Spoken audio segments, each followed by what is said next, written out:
I trusted my Godfather with everything. Then I found out he didn't just betray me, he had a whole network controlling my life. I still remember the exact sound of his laugh that morning, that fake, airy chuckle Jonathan used whenever he pretended to be impressed with me. "Henry, you really pulled this off," he said, clapping me on the back, a little too hard, like I was his pet project. We were standing in the gymnasium of Ridgeview Elementary, the stage still covered in tangled cables and glittery cardboard letters that spelled Career DIY 2023.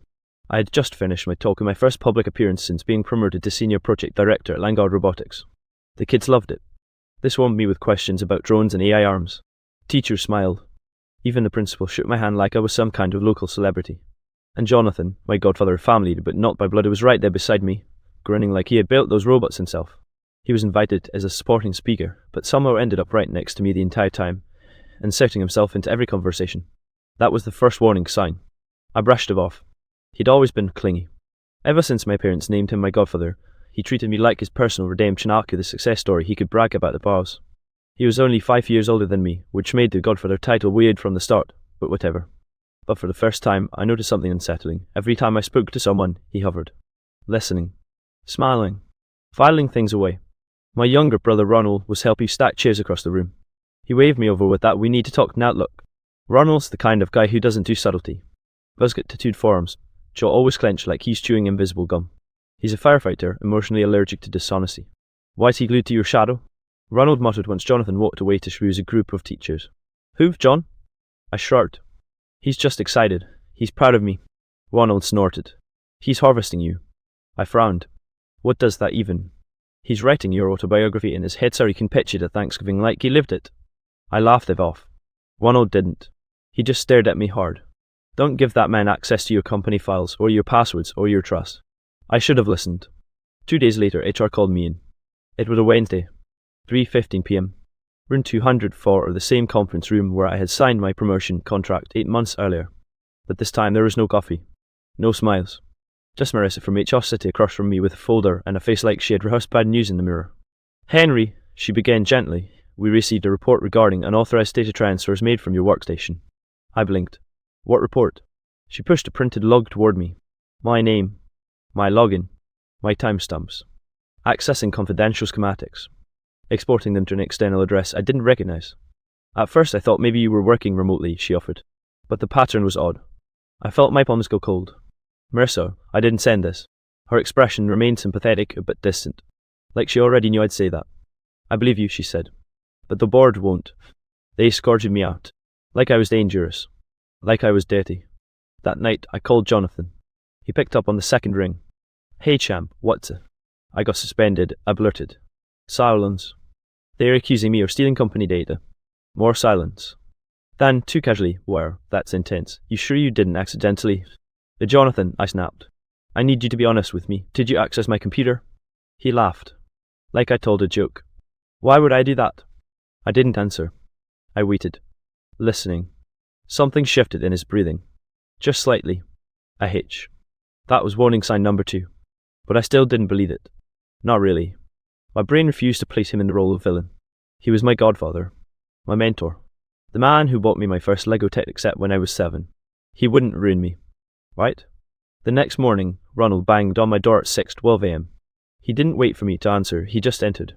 "Get dressed," he said. "For what?" "We're going to his house." My stomach twisted. "To do what?" "To ask him again," Ronald said. "But this time I'll be there, and he won't laugh." I should have been scared. Instead I felt fire. Jonathan lived in one of those modern houses that looked like someone stacked 3 colossal rectangles on top of each other and called it architecture. Clean lines, all glass and arrogance. Even his lawn looked cocky, trimmed to military precision, like each blade of grass had to earn its place. Ronald parked halfway up the driveway, not bothering to straighten the wheels. He was already out of the car before I unbuckled. His energy was electric, the kind that made neighbours peek through curtains. I wasn't ready. I thought I was. But the second I saw Jonathan step out of his house barefoot, holding a mug that said, "World's coolest mentor," something inside me twisted. He smiled like we were early for brunch. "Morning, boys. To what do I owe the—" "Did you do it?" Ronald asked, voice flat. No hate, no greeting. Straight to war. Jonathan blinked. Sipped his coffee. "Do what?" "You stole from Henry's company," Ronald said. "You accessed his files. You used his login. Don't play dumb." Jonathan's expression remained calm, but his left eye twitched. "Barely. I get that you're emotional," he said carefully. "But this question," Ronald snapped, stepping forward. I put a hand on his arm. Ron, let me. He stepped back slowly. Jonathan looked at me with the same paternal disappointment he used when I broke his model airplane as a kid. Like I was the one causing trouble. Henry, he said softly. You know I'd never hurt you. Just say it, I whispered. Did you or did you not access my account? A pause. Then the smile. Not his usual smile. Not performative. Not charming. Something new. Cold. Calculated.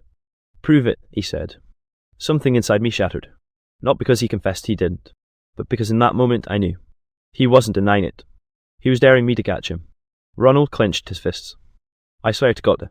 No, Jonathan said suddenly, raising his mug like a toast.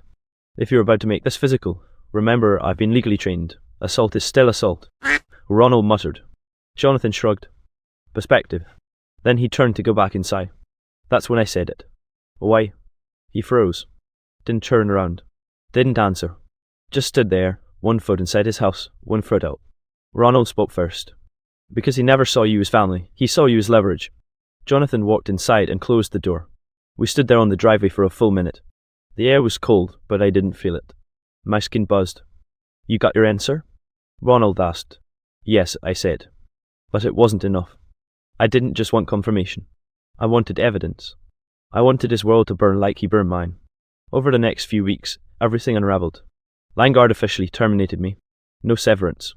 No letter of recommendation. No appeal. The worst part. Industry silence. Nobody said anything to my face, but I could feel it. Every email dripping with overly formal politeness. Every recruiter suddenly restructuring their hiring plans. I was radioactive. Ronald stayed close. He brought groceries. He dragged me out on walks. He called every morning. But at night, when the house was quiet and silent, he would crawl into bed with me, breathing on my neck, whispering, "You're done." He won. Nobody believes you. I started recording everything. Every call. Every conversation. Every night, I'd replay our confrontation on his driveway. His tone. His smirk. That'd prove it hanging in the air like a noose. And that's when an idea formed. I didn't need a confession. I just needed him to talk. So I set a trap. Not the kind with wires and cameras. The emotional kind. Because Jonathan had an ego and insatiable need to be credited. He wouldn't be able to resist telling someone. All I had to do was become that someone. I called him a week later. Tapped my voice small. Broken. You were right, I said. They are never taking me back. I'm done. He sighed sympathetically. I'm sorry, kid, life's unfair. Yeah, I sniffed. I just keep wondering how did this even happen? A pause. I could hear his ego swelling like a balloon. He leaned in. I had him. His turn shifted the second he realized I wasn't accusing him, I was inviting him. That was the crack he needed. Well, Jonathan said slowly, voice dipping into that full philosophical register he used when he wanted to sound like a mastermind. You know how corporations are. One wrong login, one misinterpreted action, and boom, you're a liability. Yeah, I whispered. Still crazy that someone could just frame me like that. A soft laugh. Takes more than just someone. My heart stopped. I forced my breath to tremble. What do you mean? If I were you, he continued casually, I'd stop wondering who did it and start wondering how many people were involved. I froze. There it was. Not a confession. Something worse. A hint. A breadcrumb. A goddamn flex. I swallowed. Are you saying there were others? Jonathan clicked his tongue playfully. Henry, come on. You think one person could tank a senior director in a multi-billion-dollar company? You're giving me, them too much credit. My fingers tightened around the phone. I had to be careful. Then why me? The line went silent. For a second, I thought he hung up. Then he exhaled slowly. Because you were convenient. I didn't respond. Couldn't. Convenient. Like I was an old coat he didn't wear anymore. That's when my vision blurred. Not from tears. From rage. That night, I didn't sleep. Not a second. I paced my living room in the dark, playing the recording on loop. Convenient. Convenient.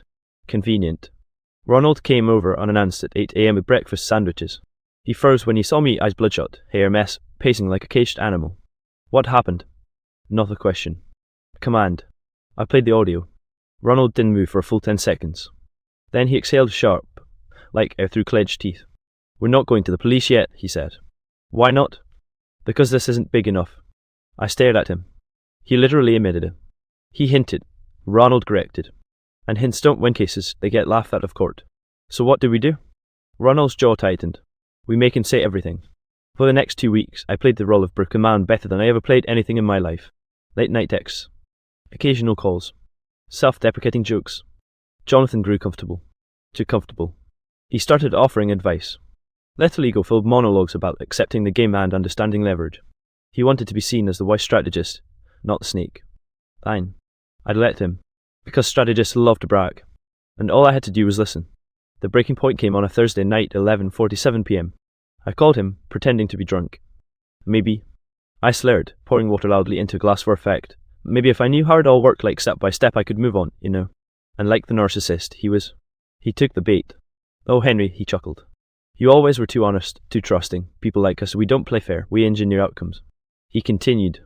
He laid it all out, step by step. How he had befriended an IT contractor at Langaudier years ago. How he monitored my career trajectory, waiting for the perfect moment. How he convinced higher-ups that I was planning to sell proprietary designs to a competitor. How did you get them to believe that? I asked softly, barely breathing. Easy, he said. They already suspected you. What? You were too talented, he said.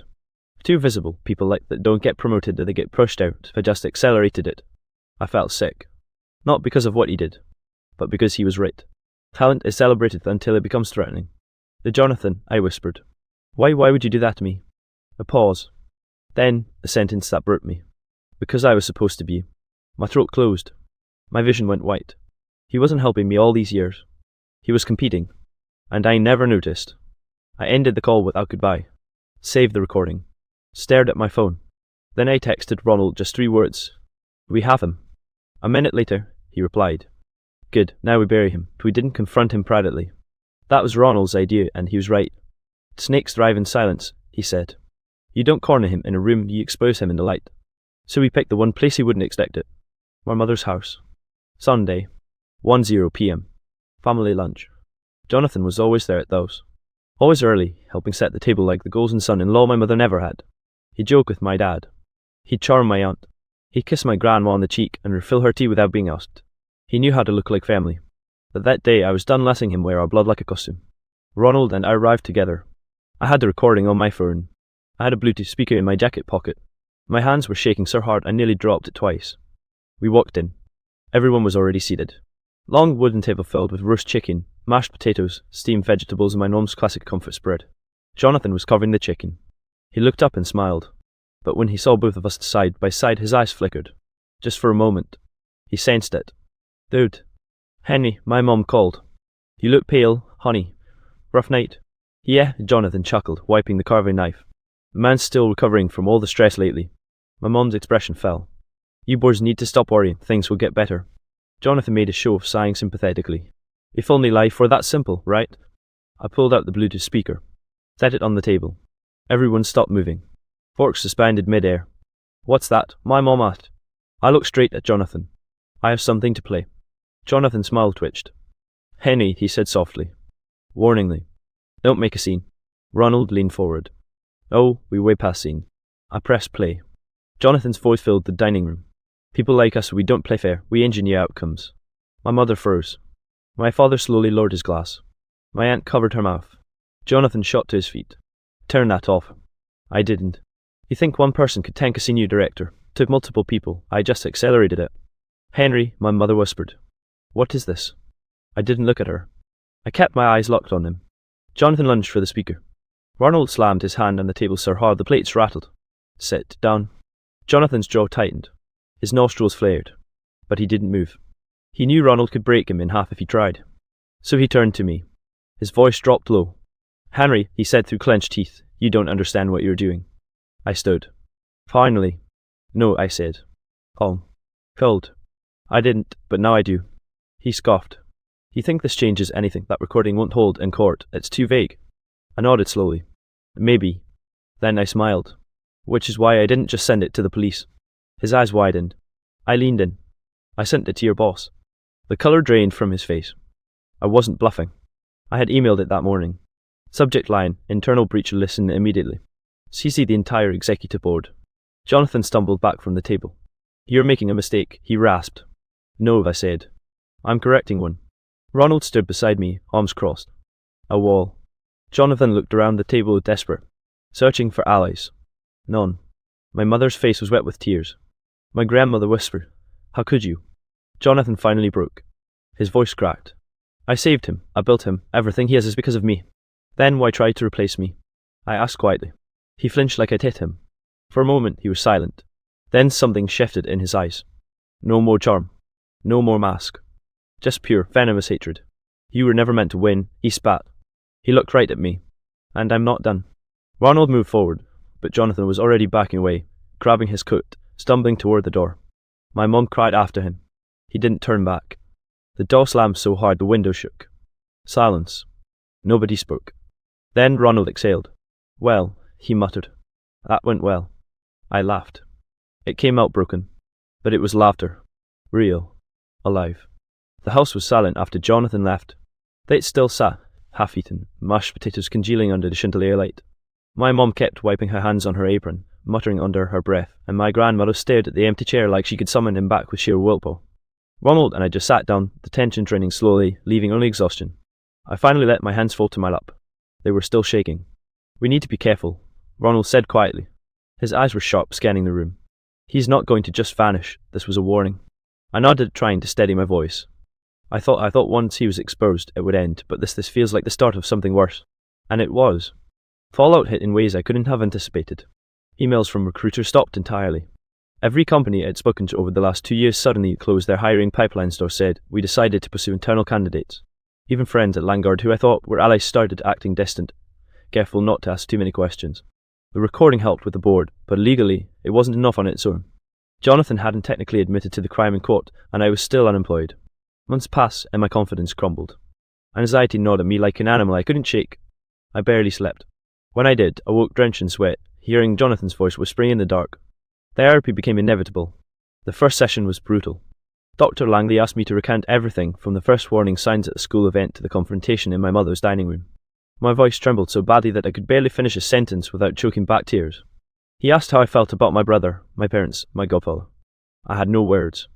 I feel betrayed, I whispered finally. But not just by him, by myself, for trusting him, for thinking family protects you. Dr. Langley didn't respond immediately. He'd just let the words hang. Let the silence sink in. Then he said, what you're experiencing is normal, this is trauma, but it isn't the end. Meanwhile, Ronald was my anchor. He handled everything outside therapy, contacting lawyers, checking security cameras, even speaking to former ISIS staff to gather proof. Every small victory, a friend confirming Jonathan's manipulations, a former colleague admitting to pressure from above, felt like a lifeline. The first arrest came months later. Not Jonathan, but a middleman in the network that had facilitated the data theft. Seeing them in handcuffs, escorted out by police, I finally let myself breathe. A little. The next arrest targeted someone even higher up. The ripple effect of our evidence was starting to dismantle the chain that had ruined my career. Jonathan remained elusive, hiding behind his public persona and legal shields, but the world knew enough about him that his influence began to crumble. He couldn't intimidate people anymore. I started to feel lighter. But it wasn't just about justice. It was about reclaiming my life. I returned to programming in small bursts, building side projects in my apartment, trying to feel competent again. The anxiety was still there, but less suffocating. I started taking walks in the mornings, feeling the sun on my face and noticing the smell of freshly cut grass. The little things, in my coffee steaming in my mug, the hum of the city outside my window reminded me I still had a life worth living. And family? They rallied. My mother, trembling but proud, cooked extra large breakfast every Sunday. Ronald never left my side. My grandmother finally smiled again. We were rebuilding. Slowly. Carefully. But together. One evening, while reviewing old emails, I stumbled across something shocking, a folder Jonathan had mistakenly left in a shared cloud. It contained documents, financial records, and correspondence that linked him to a larger criminal network to the one he had mentioned in passing during our driveway confrontation. I realized then that he hadn't acted alone. Every manipulation, every betrayal, had been orchestrated. I could finally connect the dots, the corporate leaks, their accidents, the sudden career setbacks, all tied back to him and his partners. I sat back, heart racing, the room dark except for the glow of my laptop. I thought about how close I'd come to despair, about the months of sleepless nights, about the anxiety, the panic attacks, the endless self-doubt, and I smiled, because now I had the proof. Now I had the story. Now I had the power. It took almost a year from the first warning signs at the school event to the moment I finally felt like I could breathe again. A full year of therapy, legal battles, and late-night anxiety that wrapped around my chest like a vise. But I survived. I rebuilt. I started seeing the world and myself in sharper detail. Jonathan? He's still out there, though his reach has been curtailed. Arrests and legal scrutiny have exposed parts of his network, and he's under investigation. I don't celebrate his downfall. I just let go of the anger. The obsession with revenge was a cage. I didn't need it anymore. I moved apartments. Smaller space but mine. I wake up to sunlight hitting the hardwood floors instead of cold fluorescent office lights. I brew coffee every morning, inhaling that bitter aroma and smiling at how alive it makes me feel. My hands no longer tremble at the thought of logging into a computer or sending an email. Small victories, but real ones. One old stayed my constant. We still bicker, still wrestle like idiots in the living room over a stupid board game, but we laugh more than we argue now. He's seen me at my lowest and never left. That bond of blood and trust is the kind that doesn't break. I started coding again. Not for a corporation that measures your worth in profits, not for anyone else's ego. For myself. Side projects, small apps, open source contributions. The thrill of creation returned. And one day, I realized that I was actually happy doing it. I didn't need approval anymore, not from Jonathan, not from the board, not from anyone. Therapy taught me the power of boundaries. The value of saying no. Of recognizing manipulation before it takes root. I learned to listen to my instincts, to question flattery, to trust discomfort when it whispers warnings. And I learned something I hadn't expected. Resilience is built in quiet moments, not just dramatic confrontations. The shocking revelation about Jonathan's network changed everything. Not just legally, but psychologically. I realized how close I had been to being entirely erased from my life, my career, my family's trust. And yet here I am holding the pieces of my life like fragile glass, carefully arranging them, aware that the cracks make it stronger. I never got a full apology from him. I don't know if I ever will. But I don't need it. I confronted him, exposed him, reclaimed my narrative. The catharsis came from truth, not his words. Sometimes I still play that recording. Not to dwell, but to remind myself how far I've come. I see the boy who trusted too easily, the man who learned the hard way, and the person I've become now, cautious, vigilant, but free. My mother cooks breakfast on Sundays. My grandmother laughs when she drops a dish. One will text me dumb memes at 3 a.m, keeping my world light. I build my code. I teach kids at local workshops. I share my story online sometimes, and not to shame Jonathan, but to warn others, to help them recognize the early signs, to let them know that betrayal, even from family, doesn't have to define you. I've learned that hope isn't a loud epiphany. It's quiet. It's steady. It's the ability to rise when you've been pushed down, to rebuild trust after it's been broken, and to reclaim your own life when someone else tried to steal it. And for the first time in a long time, I'm not afraid of the future.